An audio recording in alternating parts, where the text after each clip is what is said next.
Hello friends, welcome to geology solutions. Friends, आज से हम इस चैनल के माध्यम से उन तमाम क्वेश्चंस को सॉल्व करने की कोशिश करेंगे जो अक्सर जियोलॉजी के कंपटीशन एग्जाम्स में पूछे जाते हैं। कई बार गेट और नेट में ऐसे क्वेश्चंस आते हैं जो जिन्हें करना इजीली पॉसिबल नहीं है, स्पेशली उन स्टूडेंट्स के लिए जो यूनिवर्सिटी से आते हैं। और हम कोशिश करेंगे कि ऐसे क्वेश्चंस के सॉल्यूशन आप सभी को इस प्लेटफॉर्म पे मिले। तो इसी कड़ी में मैं आज आप सभी के बीच एक क्वेश्चन लेके आया हूँ। ये क्वेश्चन सॉइल मैकेनिक्स का है, यानी इंजीनियरिंग जियोलॉजी से ये क्वेश्चन होने वाला है। तो ये वो क्वेश्चन है। ये क्वेश्चन इस साल 2025 में गेट के एग्जाम में पूछा गया है। प्रोबेबली शायद 2 मार्क्स का ये क्वेश्चन होगा।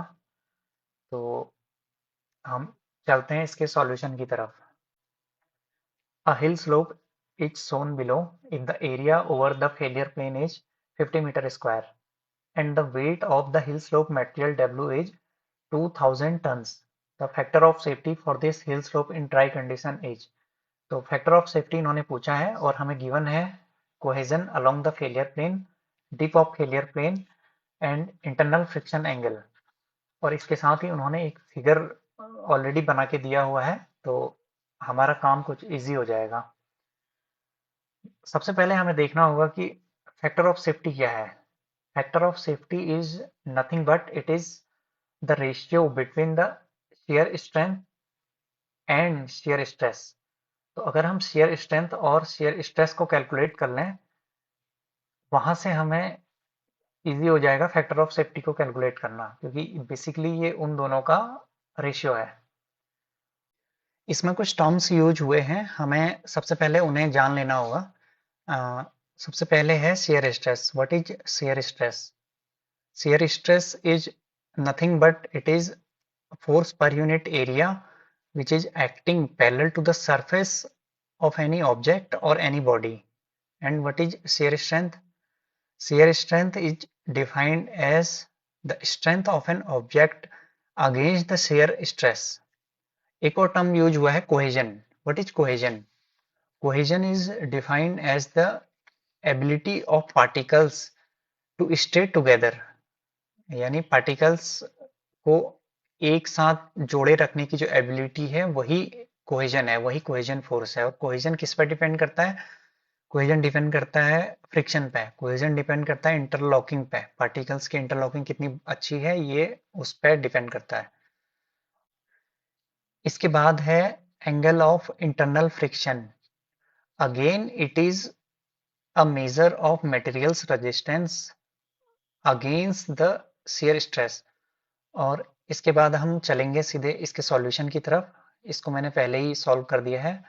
और देखिए, गिवन कोहेजन गिवन है, एरिया गिवन है, theta theta angle of hill slope 60 degree given है, फाई गिवन है, फाई है एंगल ऑफ इंटरनल फ्रिक्शन, और डब्ल्यू गिवन है 2000 टन्स, यानी ये मास है क्योंकि किलोग्राम्स में कन्वर्ट होगा।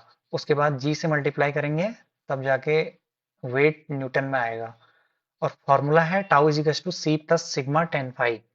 ये फॉर्मूला है मोहर कुलाम्ब्स क्राइटेरिया से, जिसमें जिससे जिसकी मदद से हमें पता चलेगा कि इस पूरे प्रोसेस के दौरान शेयर स्ट्रेंथ की वैल्यू क्या है। और शेयर स्ट्रेंथ को डिनोट करते हैं टाउ से।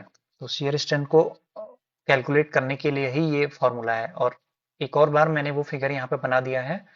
ग्राउंड से हमारे इस फेलियर प्लेन का एंगल है 60 डिग्री, और ये वो ब्लॉक है जो हिल स्लोप को कंसिडर किया गया है। इसी का वेट हमें दे रखा है डब्ल्यू 2000 टन्स, यानी वो मास है। और इस वेट के वेक्टर को अगर हम ब्रेक करें तो एक mg cos थीटा रहेगा नॉर्मल वाला, और हिल स्लोप के अलोंग जो रहेगा वो mg sin थीटा।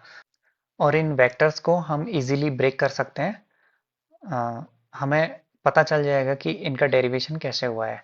अगर हम डॉटेड लाइन से, जैसे कि मैंने इसको पहले मिला रखा है और इस डब्ल्यू वेक्टर को ग्राउंड से मिला दिया है, हमें पता चलेगा कि ये जो ट्राइंगल है, इस ट्राइंगल में ये एंगल 60 डिग्री है, थीटा गिवन है हमें, और यहाँ पे राइट एंगल होगा यानी 90 डिग्री एंगल होगा।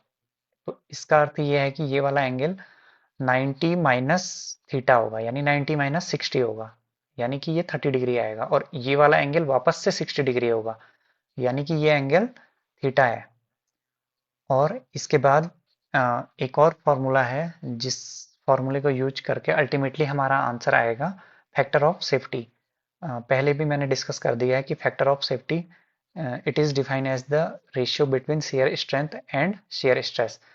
तो चलिए अब हम इसके सॉल्यूशन की तरफ चलते हैं, और लास्ट में एक और बार मैं आपको ये दिखाना चाहता हूँ कि जो एम जी साइन थीटा है वो है शेयर स्ट्रेस, और एम जी कॉस थीटा जो रहेगा वो प्रिंसिपल नॉर्मल स्ट्रेस रहेगा। ये प्रिंसिपल नॉर्मल स्ट्रेस क्यों है? ये इसलिए है क्योंकि ये फेलियर प्लेन के राइट एंगल पे है, यानी नॉर्मल पे है। और एम जी साइन थीटा को हमने शेयर स्ट्रेस क्यों ले रखा है? क्योंकि फेलियर प्लेन के अलोंग ये फोर्स लग रही है। तो अगर हम शेयर स्ट्रेस कैलकुलेट करेंगे तो हमें एम जी साइन थीटा की वैल्यू को कैलकुलेट करना होगा। इसलिए shear stress is equal to M G sine theta, और M is given, M given है 2000 टन्स, और टन्स को अगर हम किलोग्राम में कन्वर्ट करेंगे 2000 इंटू 1000 होगा, और 1000 के लिए मैंने लास्ट में इसकी यूनिट को किलो में कन्वर्ट कर दिया है।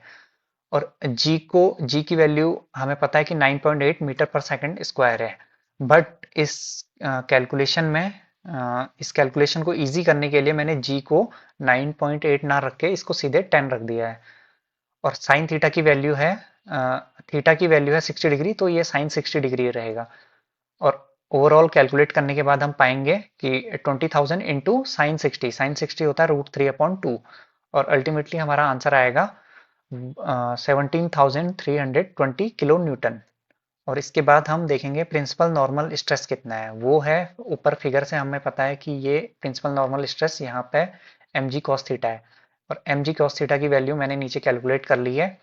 एम वापस से फिर से 2000 है, और जी की वैल्यू फिर से 10 ले ली है।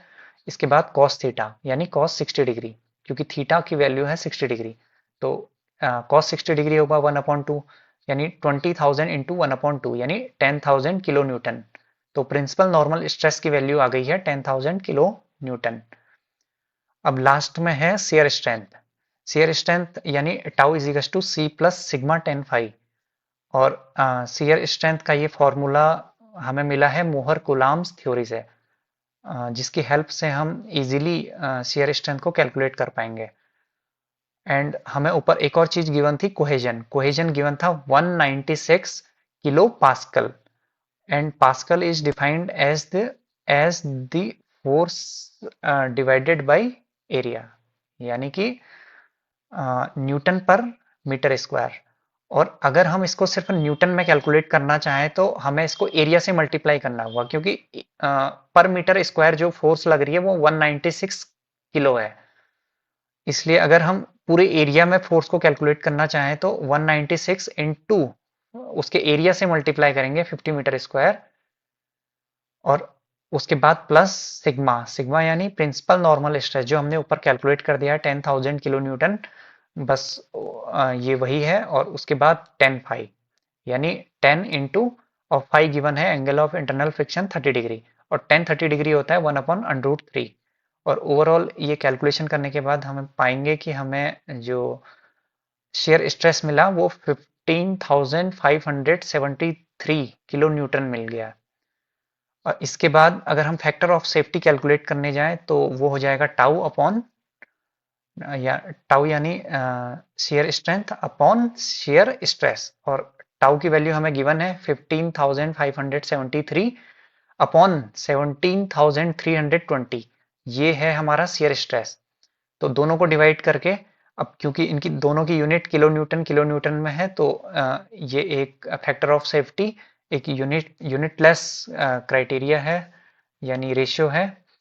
और हमें जो आंसर मिलेगा वो मिलेगा 0.8991। ये आंसर 1 से कम आया, यानी जो शेयर स्ट्रेस है वो शेयर स्ट्रेंथ से कहीं ज्यादा है, इसलिए फैक्टर ऑफ सेफ्टी 1 से कम है। और फैक्टर ऑफ सेफ्टी का 1 से कम होने का कंक्लूजन ये बनता है कि वो जो हिल स्लोप में जो ब्लॉक होगा वो एकदम अनस्टेबल होगा, क्योंकि हमें एक टेबल हमें पता है कि अगर हिल स्लोप स्टेबल तब रहेगा जब factor of safety is greater than 1, और क्रिटिकल वो तब रहेगा जब फैक्टर ऑफ सेफ्टी 1 रहेगा। अ, यानी शेयर स्ट्रेस और शेयर स्ट्रेंथ अगर दोनों इक्वल हैं तो उस केस में हमारा फैक्टर ऑफ सेफ्टी 1 आएगा और वो एक क्रिटिकल स्टेज है। उसके बाद अगर फैक्टर ऑफ सेफ्टी अगर लेस देन 1 रहेगा, इसका मतलब ये होगा कि जो हिल स्लोप है वो एकदम अनस्टेबल कंडीशन में है। तो इसी के साथ आज का ये क्वेश्चन यहीं पे समाप्त होता है, और गेट में जो क्वेश्चन आया था उसका फाइनल आंसर 0.8991 ये उसका आंसर होगा। Thank you so much.